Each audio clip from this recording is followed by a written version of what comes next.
Good afternoon, and thank you all for coming. What a nice turnout we have for this event this afternoon. I am Henrik Schatzinger, Associate Professor of Politics and Government. On behalf of my colleague and fellow co-director of the Center for Politics and the People, Ryan Smith, and publisher of the Critical Commonwealth Press, Tim Leik, I would like to welcome you to our discussion with Dr. Sarah Lloyd, Democratic candidate for Wisconsin's 6th Congressional District. Sarah Lloyd has a bachelor's degree in environmental studies from Brown University and a master's in rural development from the Swedish University of Agricultural Sciences. She has also a PhD in rural sociology from the University of Madison, Wisconsin-Madison. Mrs. Lloyd currently farms with her husband and his family on a 400 cow dairy farm out of the Wisconsin Dells. She works off-farm for the Wisconsin Farmers Union and the Wisconsin Food Hub Cooperative. In these positions, she works with farmers on building their farm enterprises and gaining access to better markets for their products. She also works on solar initiatives for the Wisconsin Farmers Union, helping farmers and rural residents to learn about opportunities in solar. Mrs. Lloyd is the secretary of the board of directors for the Wisconsin Food Hub Cooperative. Other leadership experience include Mrs. Lloyd's appointment in 2013 by U.S. Secretary of Agriculture Tim Vilsack to represent the dairy farmers of Wisconsin and the National Dairy Board. Mrs. Lloyd has also served on the Wisconsin Milk Marketing Board and the Columbia County Board of Supervisors, and she is the current president of the Columbia County Farmers Union. I would also like to make you aware of the fact that we have invited the incumbent of the 6th Congressional District, Glenn Grofman, and he will speak at Ripon College on the evening, October 5th at 6:30 p.m. in East Hall 101. Today, Mrs. Lloyd will speak on the issues of sustainable agriculture and higher education, and after the presentation, Mr. Leik will serve as a respondent, asking a question or two, and then we will open up the conversation from you, the audience. Please join me in welcoming Dr. Sarah Lloyd. Thank you. Thanks very much. Yep. Well, it's great to be here. Can everyone hear in the back? Okay. I am here from Columbia County. My husband and I dairy farm just east of the Wisconsin Dells. And if you haven't looked at a map of the 6th Congressional District, it includes parts of 11 counties. So it goes from the Wisconsin Dells in Columbia County and all the way over to Sheboygan, Manitowoc at Lake Michigan, all of Ozaukee County. I have the cities of Oshkosh, Neenah, and Menasha, and most of Winnebago County, Green Lake, Marquette, Waushara counties, all of them, all of Fond du Lac, the northern portion of Dodge County, including the cities of Beaver Dam, Horicon, Mayville. Did I forget any counties? Oh yes, and I do have one neighborhood in Milwaukee County. So River Hills is a suburb of the city of Milwaukee, so that's included in the district. So if you can imagine the geographic scope of getting out and meeting all the voters and being aware of what issues are important to people is great. And we are traveling the district and meeting as many people as we can, and things are going well. I really appreciate the opportunity to come here and discuss issues that are important to me and important to you. Obviously, as a dairy farmer and as someone who works with the Farmers Union and the Wisconsin Food Hub Cooperative, agriculture is of personal interest and professional interest. And I was asked to speak specifically about sustainable ag, and I also will discuss issues of higher education while I'm here at Ripon College. I will tell you a bit about how I see the situation in agriculture right now and how Wisconsin farmers are faring in that situation, but also the way in which farmers and eaters are interacting and what that means for the economy, what it means for our rural communities, and our urban communities, because I think we have a lot of opportunities in Wisconsin, and as someone running for Congress, it's very important for me to be a strong advocate for both farmers and eaters in Washington, D.C., because the Farm Bill is the main set of policies that are packaged together that impacts the way in which farmers are or aren't supported for different crops, different production practices. It impacts the conservation programs that have to do with soil health, water quality, and also, importantly, has the nutrition titles, as they're called, nutrition programs. So if you think of the SNAP payments, the food stamp payments are all included in the Farm Bill. So that's why it makes it very important that we think about both the farmers and the eaters when we're thinking about that. And I will take my personal experiences and my professional expertise to Washington, D.C. to work on those issues. My main interest as a citizen and as a future representative of the people of the 6th is that we have more farmers and not fewer farmers. Right now, we have gotten ourselves into a structure of our ag economy that's making it very difficult for farm businesses to survive. We have a situation where you have kind of two choices right now. You can get big or you can get out. And that's what's happening in Wisconsin, and it's happening all across the United States, where people are struggling because farmers are getting squished in what's called the cost price squeeze. So as a farmer, I buy in a lot of supplies, and right now we have a lot of monopoly power in the agribusiness supply sector. So think about if I'm buying fertilizer or I'm buying feed or different things that seed, or as a dairy farmer, I buy semen for my artificial insemination. So I have to buy that from an increasingly fewer number of firms, of businesses. So I'm not sure if people heard about the fact that Monsanto and Bayer announced a merger just this week. And that's not the first massive agribusiness merger that we've heard about recently. So we're actually going from 6 large firms, which is already kind of a small amount, and with the different mergers going on, Dow and DuPont, Monsanto and Bayer, Syngenta, and ChemChina, which is a Chinese-owned chemical company, we will now go to 3 large agribusiness firms that will control a vast majority of the seed and the agricultural inputs. And that is a dangerous situation. As a small business owner, that does not leave me a lot of choices, and it causes me increasingly to see my input prices going up. And I also have the same, as a farmer, have the issue on the other side in the processing, distribution, and retail sectors where we have increasingly concentrated industry. Roundy's, which is a grocery store chain here in Wisconsin and the Chicago area, has 150 stores. So Pick and Save, I know here in Ripon, you used to have a Pick and Save and you've actually it's gone independent.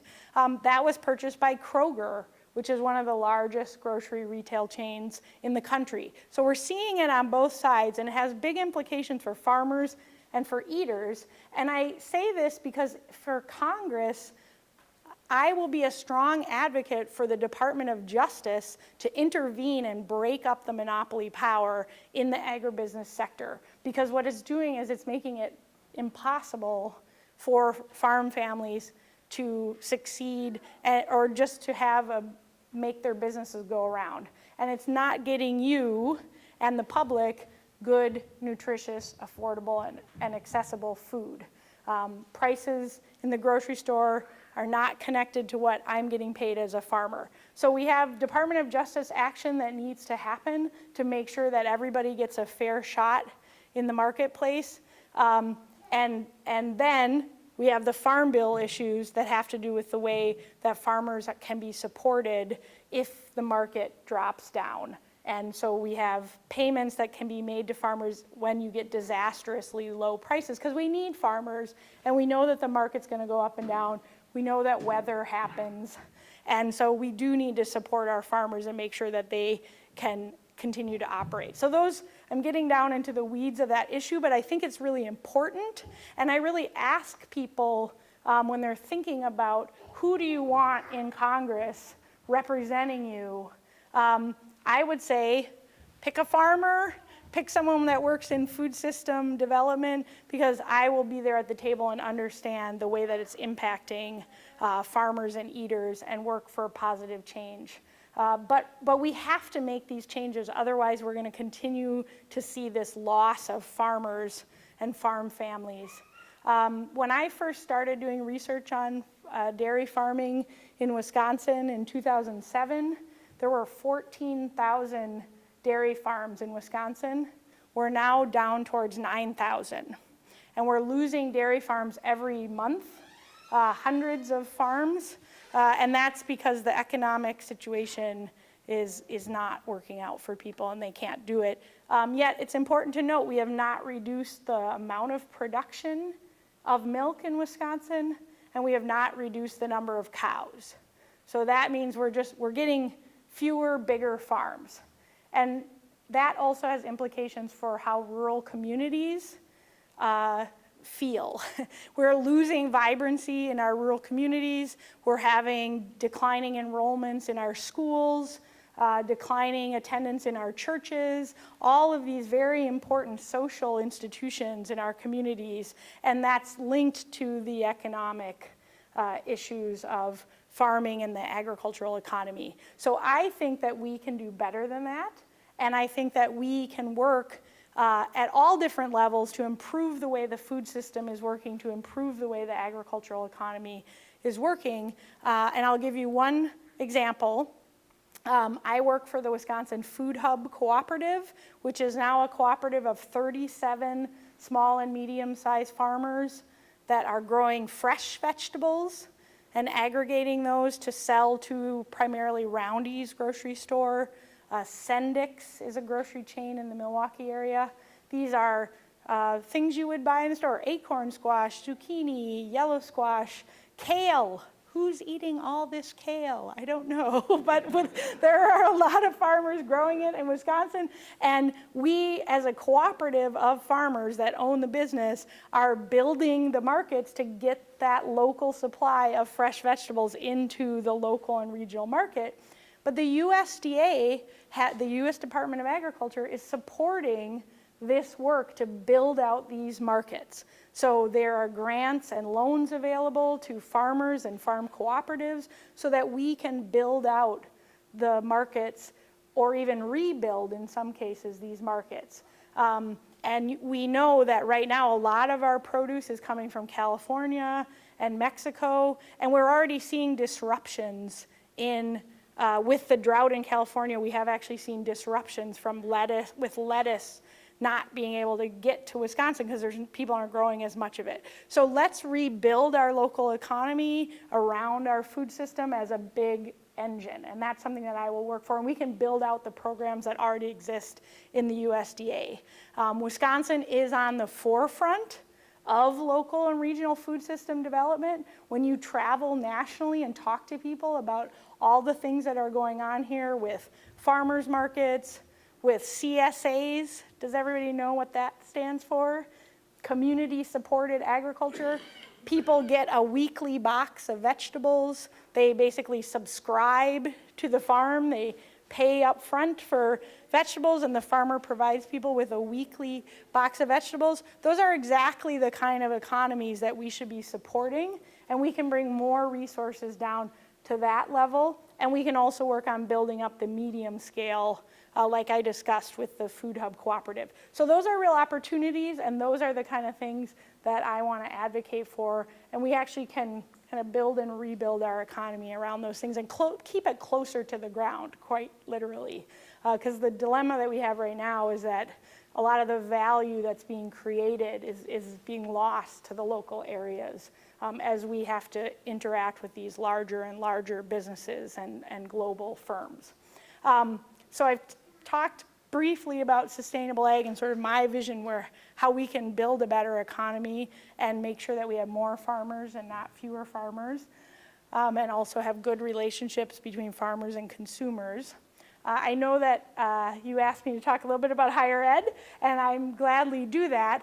It's great to be here at Ripon College, and we know that college affordability is a big issue for a lot of people right now.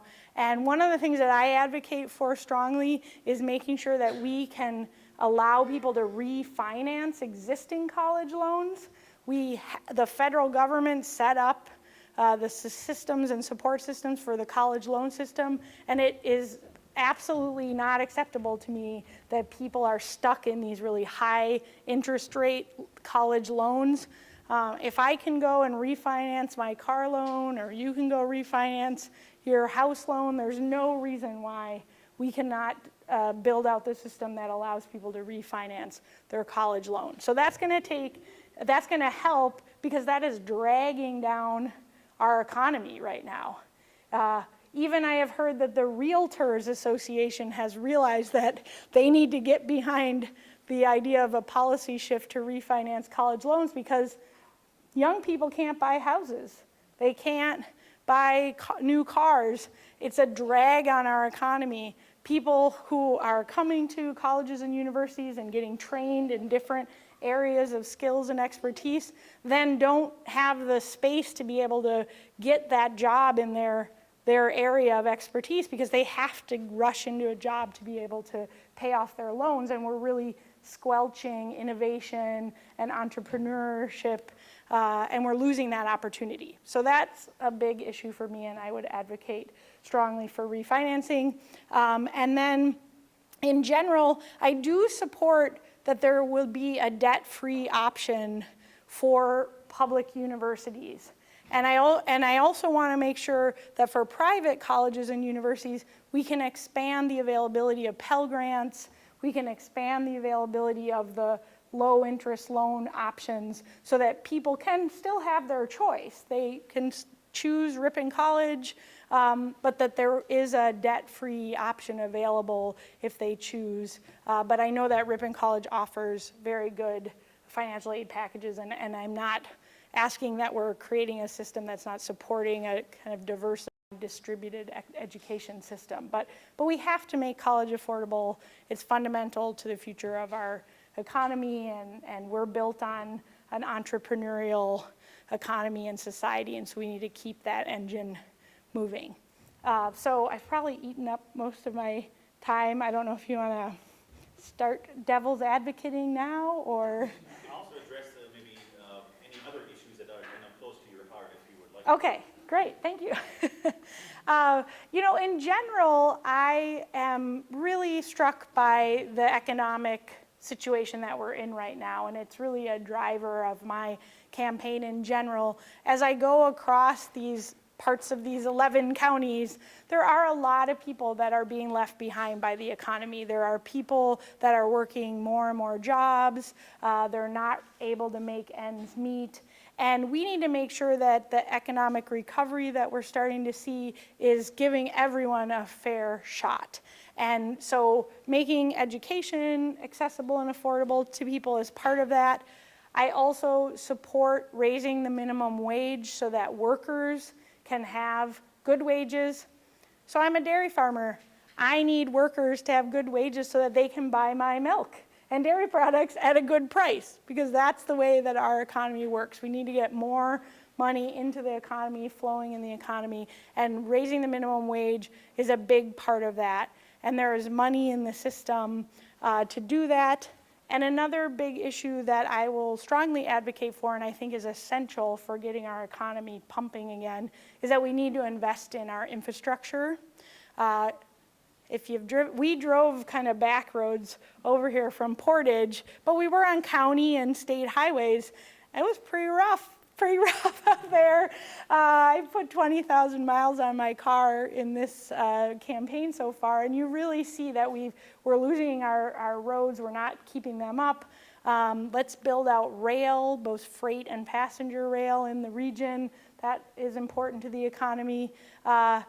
I'll put my hand up for broadband internet for everyone because in a rural area, I don't have access to high-speed broadband internet.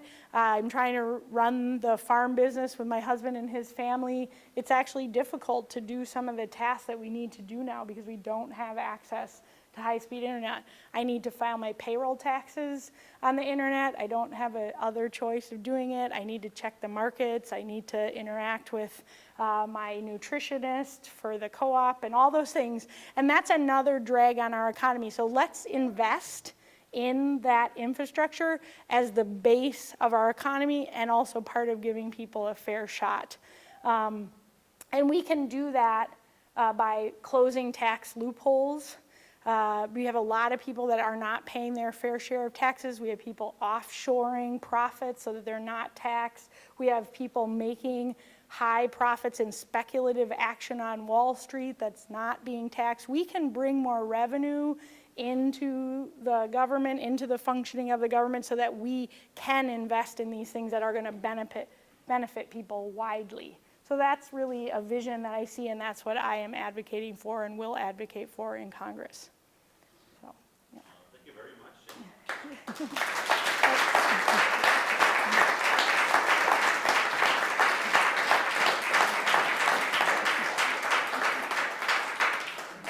We will now give Tim Luck a chance to kind of ask any questions he may have, and then we'll open up to the audience. Okay. How to do this. Dr. Lloyd, thank you for coming. I think it's on. It seems often when we talk about or when politicians talk about their grand dreams, whether they be affordable college or improved infrastructure, larger Medicare health plan, single payer, expanding Social Security benefits, we often ask, well, how would you pay for those, quote, investments? Because, of course, we have a $19 trillion plus federal debt. And often Republicans will say, well, I will find waste and fraud. And Democrats will say, I will cut loopholes. Mm-hmm. But there probably aren't enough loopholes to pay for your investment. So what trade-offs would you make in terms of the federal budget to pay for your initiatives? Yeah, thanks. Thank you. So I do think there's quite a bit of money in the loopholes and in the speculative profiteering on Wall Street. So I think with a very incremental tax on speculation on Wall Street, we can bring money into the Treasury. Of course, we should be efficient in the way that we run our programs. I would really ask us to look carefully at our military budget. It is the largest expenditure that we have in the U.S. government. We're spending vast sums of money, and we can be safe, we can be secure, but let's look very carefully at that. We in the past, the wars have been funded off the budget so that they're not being tallied, those prices are not being looked at properly, and we as citizens have been just asked to fund endless war, and that's not acceptable to me because we here at home are seeing increasing levels of poverty, of child poverty, of crumbling infrastructure, and I would really ask us to look at our military budget.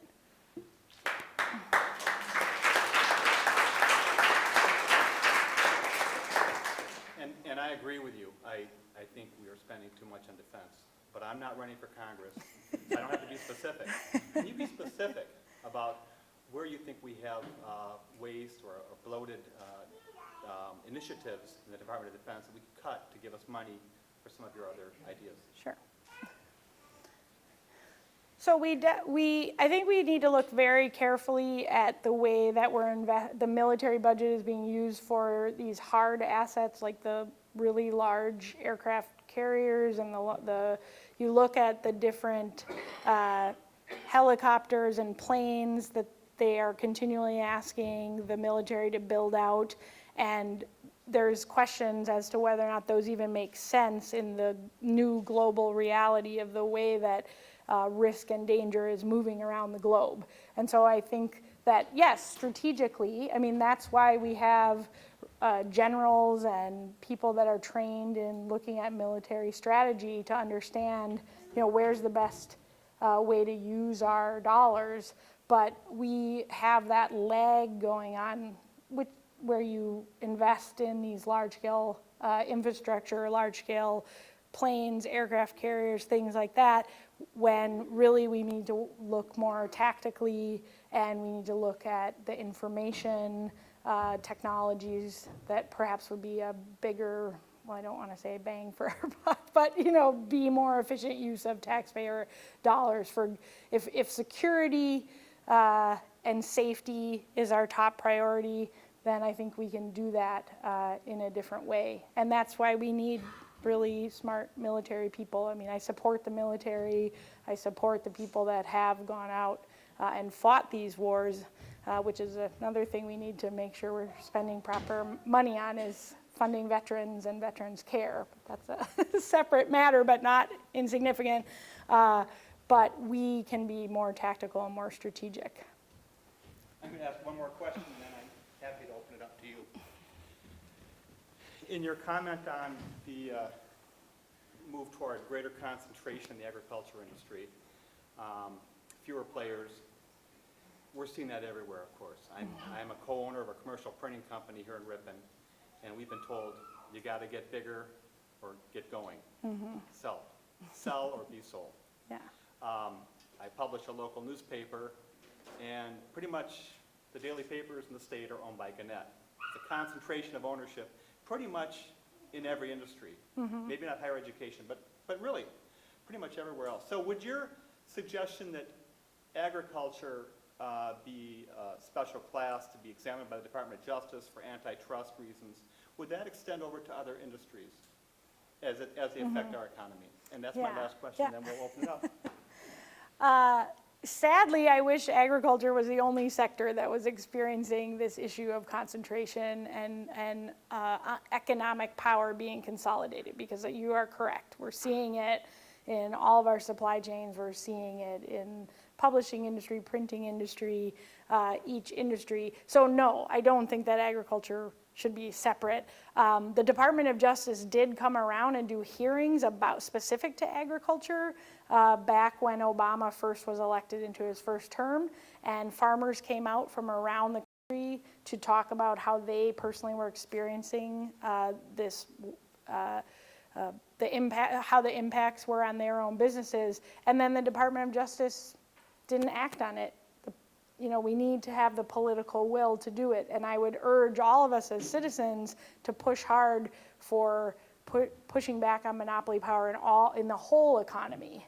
And one solution in pushing back against economic power concentration is that we really have to get money out of politics, because we're not going to get any of the reforms or changes or new ideas that are necessary in agriculture, are necessary in the rest of our economy, when we have these massive amounts of money from economic interests coming in and buying politicians. And so we have a real problem in our political economy right now, because it's being dominated by very wealthy interests. And so I would ask us all as citizens, in all of the ways that we interact in the economy, to really think about that and push back hard. And let's find innovative ways. In the past, farmers came together and formed cooperatives to try to get more economic power in the markets. You're starting to see some innovative ways that people, especially in smaller communities, are forming cooperatives around other services, healthcare cooperatives. Are there any newspaper printing cooperatives that you know?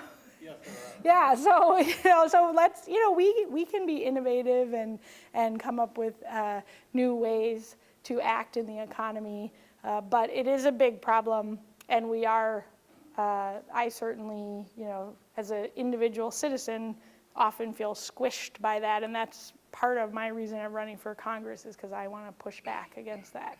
May I just follow up Yeah. on something you said? As you know, we often hear we have the best government that money can buy. And there aren't many politicians. In fact, I think Bill Proxmire was the last one who didn't take any special interest money. Because if you believe in who you are and what you're doing and your values, you need to be in a seat of power. And to be in the seat of power, you've got to have money. And to get money, mother's milk of politics, you've got to work for interests, special interests. Because of your belief that you will not be beholden to anybody but the people, I assume that's what you're saying, would you then say you are not taking special interest money and you would not take it when you run for re-election in 2 years? Okay. Yeah, thanks for that question. So currently, the way that I am funding this campaign is the vast majority is small individual contributions. We are up over 1,300 individual contributions. I think the average is right around $100 or below.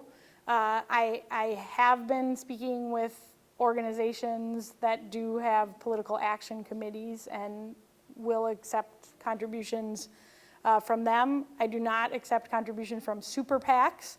And the distinction is that the super PACs are not, do not have the same transparency about who is giving the money into the super PAC, and that's what I think is very dangerous. I have to file the federal papers that shows you exactly who gave me all of the individual contributions and any political action committee, and then political action committees are required to also file very specific paperwork showing who gave them that money. Super PACs do not have to do that, and I will not accept money from super PACs. I certainly would advocate for getting away from a system that even makes me have to try to raise these vast amounts of money. Certainly the incumbent opponent has large chunks of money coming into his campaign accounts. He has to follow the FEC filings, but I'd encourage people to go take a look at them and see where the different chunks of money are coming from. But I am people-powered, but it does still cost money to drive around to 11 counties and print literature and you know, get the word out. So you do need some money, because time and space continuum has not been shattered yet. So. Well, let's open up questions to the audience, and if you don't mind, could you just repeat the question so our YouTube viewers and the media could, you know, can pick up the question? I don't know how you dare to do this against these giant figures, but I'm glad each one of us that can do this will eventually make a difference. I have that faith. It's hard to hang on to. Everything you read and study is Monsanto is killing our groundwater, the pesticides are doing who knows what. Very concerned about mismanagement of things like the Zika virus and the amount of poison that we're putting on everything. The well waters in Wisconsin, they're losing quality. All of these things. Back to the military bases. Does anybody here ever read how many bases we have in what countries?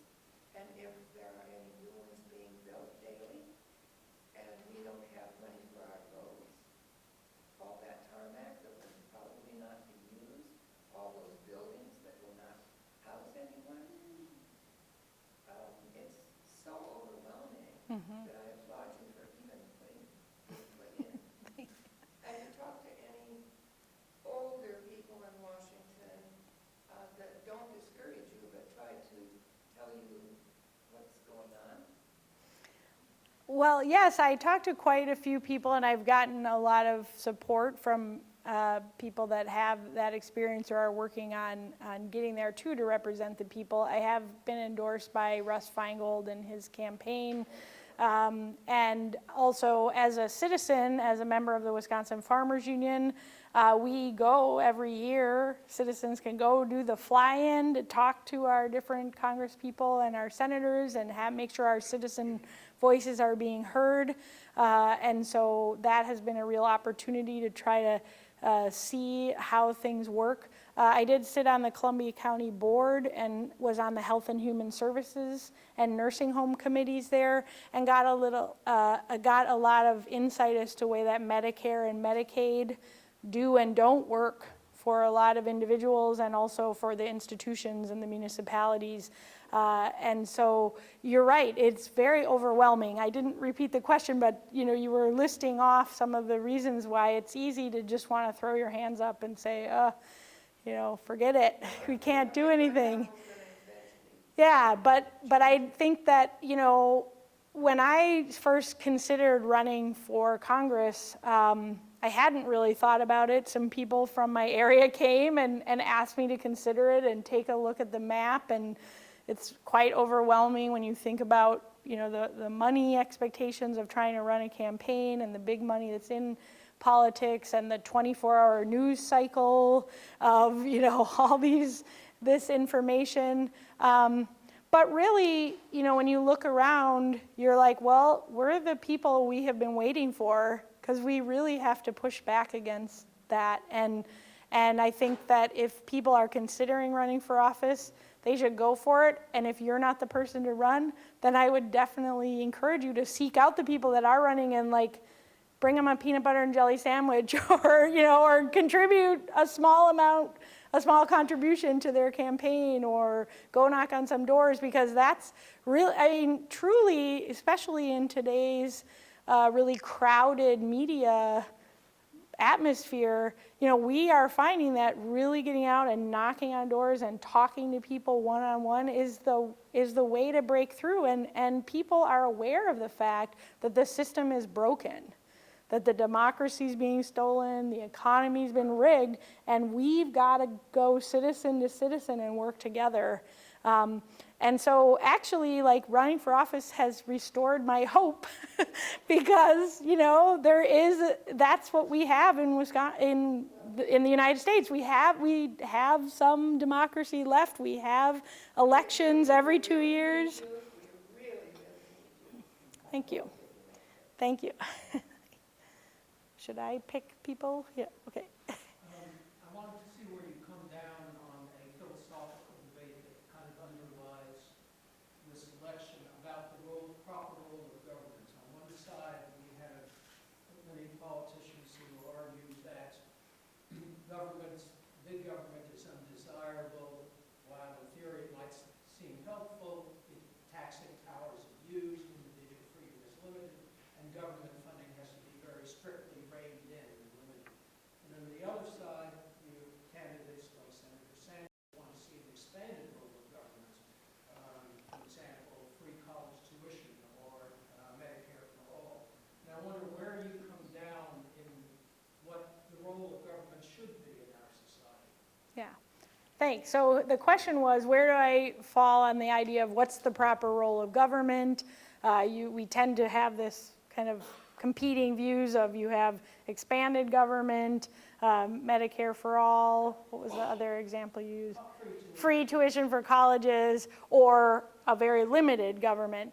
I'll take the opportunity to give an example from agriculture and clean water, which I think to me will illustrate where I come down.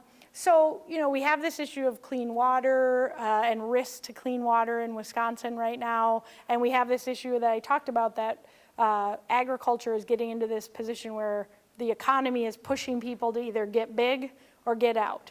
So we can do one thing, which is we can regulate water quality, and we can regulate, manure management. We can regulate the way that people farm to limit the risk to clean water. And to do that, we would use the state DNR, Department of Natural Resources, and we'd use the US federal EPA and the rules that govern that. And I think that that's important, and it's one part of it.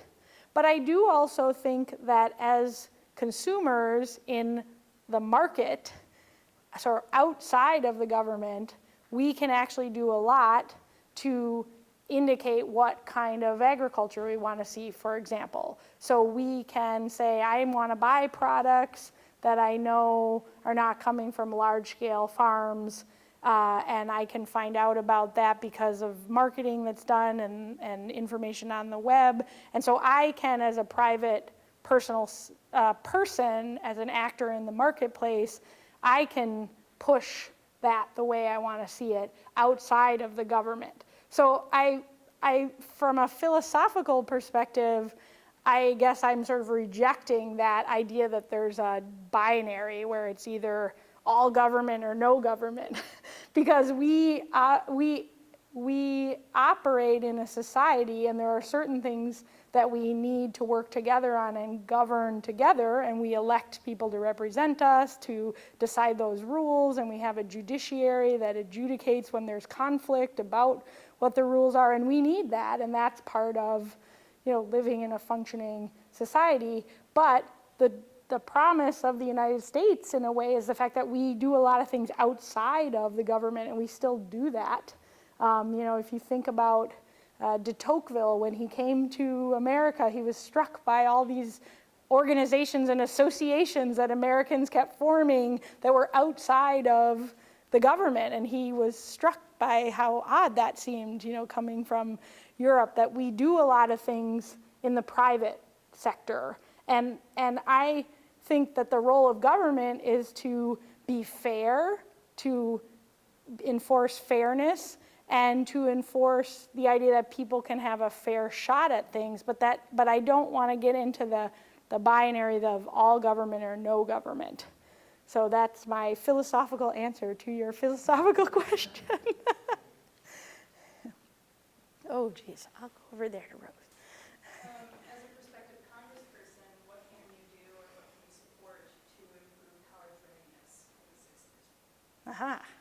Okay, so she asked about, as a person, prospective congressperson, what can I do to support college readiness? So I'm really interested in making sure that there's good access to quality public education, and that, to me, that includes pre-K through, you know, high school and then getting into college. Now, I have to admit, college readiness, is that a specific set of instruments that you're talking about, or are you just talking about what is the quality of people's general education? I guess it can be expanded to like the quality of public education in the 6th District, but also gearing students in high school whose parents may be farmers or factory workers and gear them towards being interested in a college education. Gotcha. Yeah, so, you know, again, I'm quite interested in quality public education being available to everyone. We have to make sure that the access and quality is equal across the state, for example, in Wisconsin, or across the district. The funding for schools really comes into mostly in the state level, but obviously there are federal funds that come down to support schools and to support classrooms and different initiatives. And so we need to make sure that everybody's getting the same access to quality, especially when we look at the 6th, which has a lot of rural areas which have tended to be left behind in some areas. And for example, don't have broadband internet, so can't maybe get access to the latest new technologies and latest information and new learning technologies because they don't have that. As far as, you know, if people are first generation college students, you know, maybe they're coming from a family that hasn't, you know, the parents have not gone to college, you know, we need to make sure that college is affordable so that that you're not a freshman in high school and go, well, I could never ever afford to go to college, so I'm not even gonna aspire to that or think about that. But I do also want to stress that, you know, I think that not everyone wants to go to college or university, and they may be interested in a trade or a job where that's actually not necessarily going to get them into the profession and skill set that they want. So I certainly want to, you know, preserve strong quality education, but I don't think an end goal of a 2 or 4 year college is the only answer for everyone. Because I think that we need to make sure that the skill building in other areas and institutions and entities is still there for people. You know, a lot of skilled trades have apprentice programs that are separate from any kind of a educational institution that would come and be a really good job for someone leaving high school, and they could get that training that way. So, but I think just opportunity in general, we need to make sure that we're making opportunities available. I grew up on a small dairy farm with a big family in Ripon County. So we have around 380 milking head, so a lot of the same situation. One of the things I look at when I look at farmers around the state and the problems they're facing the farmers isn't so much like the farming can be done at our level relatively well if you work with other people and you know what you're doing. A lot of what I see is generational gaps where kids are pressured or sometimes they just want to go off and go to a four-year education, they want to move to the city, something like that, and they just have no one else to take the mantle and become farmers. In my family, I'm blessed to have a very large family. All my cousins and my siblings are taking over work on the farm. I got cousins that are specializing in AI, soil conservation, and have gone to different UW programs for farming. However, around the state, there's a lot of people that are just getting out. How would you kind of promote the farming, especially the dairy farming lifestyle, as sort of a positive way of life instead of kids our age wanting to go get a house in the suburbs or explore the cities? How would you promote rural Wisconsin? Yeah. So the question was, we have, I'll summarize it, but thank you very much. That was great. We have this issue of many farms don't have the next generation ready to take over the farm, to have succession into the business or transition. How do we encourage people to get into farming when they might see the city life as more glamorous or less work, maybe? And that's a really important question because, I talked about early on that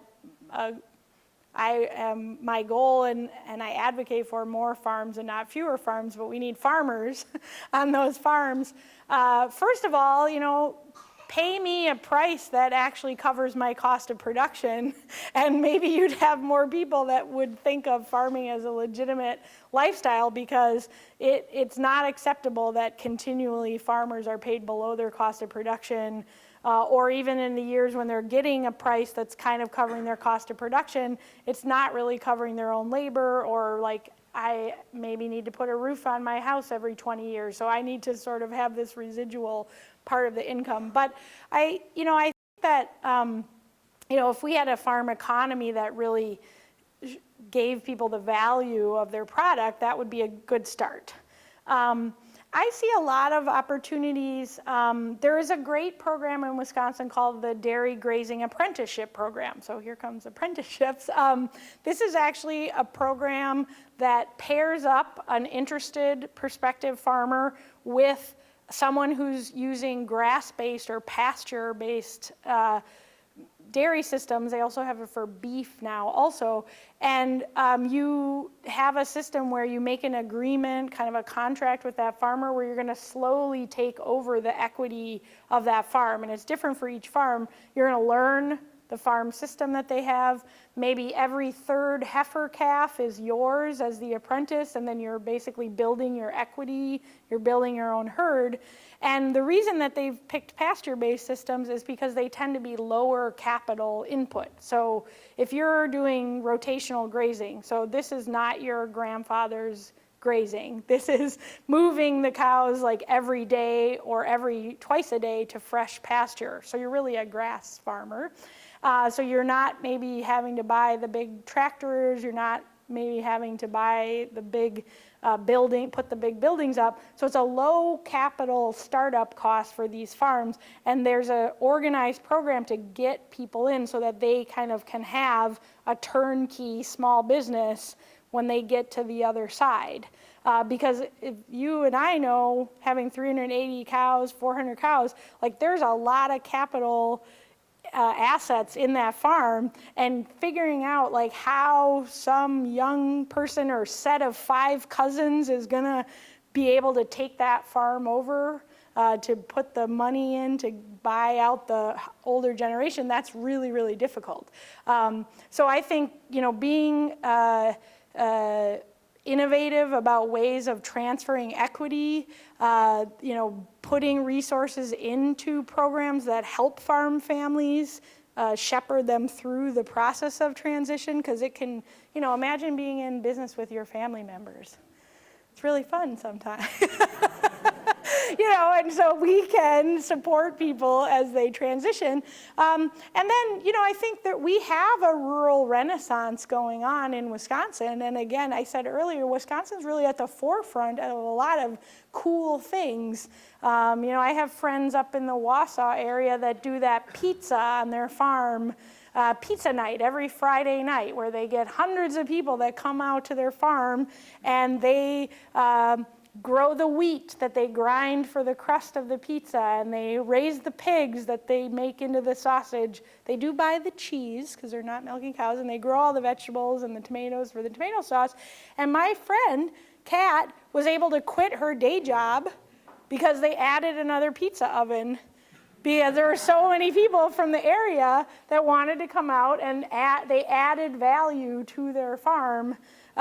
Because people like farmers and people like food and eating, and I really see it as an economic engine. And obviously not everybody can have pizza farm on their farm, so we need to have a distributed and diversified production, which we still have in Wisconsin. So I would say, let's really have the range of diversity of production and maybe people can find their interest areas, and we can all be re-energized by the excitement of farming. But pay me a good price for my milk, and that'll help a lot. Okay. Yes, responding to the question about the military budget, one area that Art brought up was the F-35 boondoggle, and those planes are under development, currently estimated to cost $180 million each. And that price tag will go up as the developmental costs keep increasing. Also, we have over 800 military bases overseas in nearly every country in the world. Obviously not in Russia, not in China, and not in Ecuador, because a couple of years ago, when the U.S. Air Force lease expired on the Manta Air Force Base in Ecuador, and the U.S. wanted to renew it, President Correa said, yeah, I'll renew your Air Force Base in Manta if you let me have a base outside of Miami. And of course, the U.S. does not have the Manta base. Also, another egregious boondoggle is Obama's proposal to invest $1 trillion in nuclear weapons upgrading, which is in direct contravention of the Non-Proliferation Treaty. The signatories are not supposed to develop nuclear weapons if they don't have them, and if they have them, they're supposed to reduce their stockpiles. And Obama even wants to make these tactical so they can be used in limited situations. And a question for you, Sarah, regarding elections. Would you be in favor of public financing of all elections? So the question is, would I be in favor of public financing? And yes, I would, with strict regulation so that the dark money and transparent, or opaque money cannot get in. Because I think, federal financing. Right, I understand. So federal financing, I think there's some risk that you put everyone in public financing and that money finds another way of coming in. Like these issue ads where people say, call such and tell them that they're a terrible person. And then they can say like, oh, that wasn't part of the campaign. Like that was a separate thing. But yes, we have to do something because we've broken our democracy by allowing all this money in and this pay-to-play stuff. So we have to come up with a solution, and public financing to me, because really even just in me getting out and trying to reach all the people across the 6th, I don't have the time that I'd like to talk one-on-one with the voters because I need to be raising money all the time. If there was a way of having sort of a reasonable amount through public financing that you could get out there, you could get some literature printed, you could use the public airwaves radio and television in equal time. You know, those kind of things could go a long way, and I would definitely support that. So, yeah. How's our time? Okay. Well, I have more than one question, but I'll ask this one first. I recently had a conversation with a small business owner in the 6th Congressional District. He told me his business has been down this year. And he said some of his customers are telling him that they're afraid that if Hillary Clinton gets elected, that she's going to send out the stormtroopers to take away their guns. And part of the reason they're not spending money with him that they would otherwise have spent is because they're stocking up on guns and ammunition. Yeah. What would your response be to that? Okay, so someone in the 6th District, not the person asking the question here, is concerned that if Hillary Clinton is elected, that she will immediately come out and take your guns. And so that's a reason why business is down in the area, because people are saving their money and stockpiling their guns. So, you know, you do hear this concern. And I will say that in the public fora that I go to, people always, you know, want to know. And I think we have a real issue, again, in our democracy with these sort of wedge divisive issues that are used to break up real dialogue about the real issue of the economy being fixed against the average person.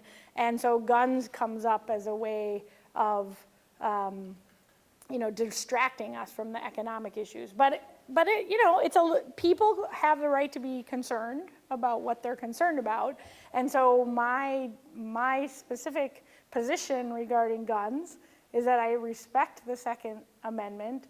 My husband is a hunter. His family hunts. We have guns in our home. I have no issue with people having guns for recreation and personal security within their home. I am not coming to take your guns.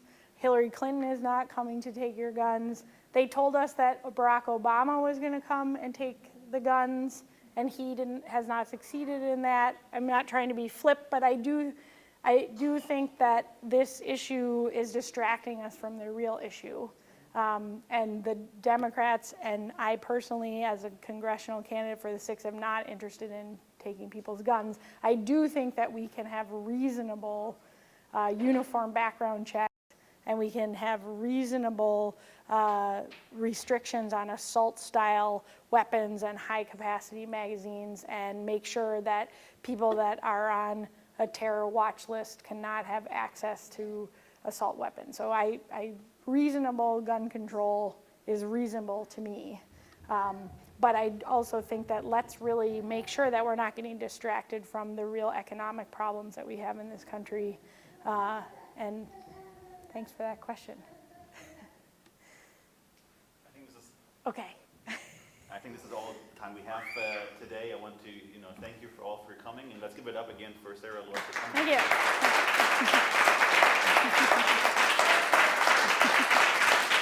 And I can stick around. Yeah, she just said she can stick around. If you have more questions, please come and talk to her. And let me just announce our next event. It's coming up already this Thursday with the mayor of Ripon, Brian Smith, is going to be here. That'll be at 6:30 p.m. in East Hall, Little Theater. All right, thank you again. Thanks. Thanks so Thank you. much. Yeah, thank you. Thanks for the opportunity.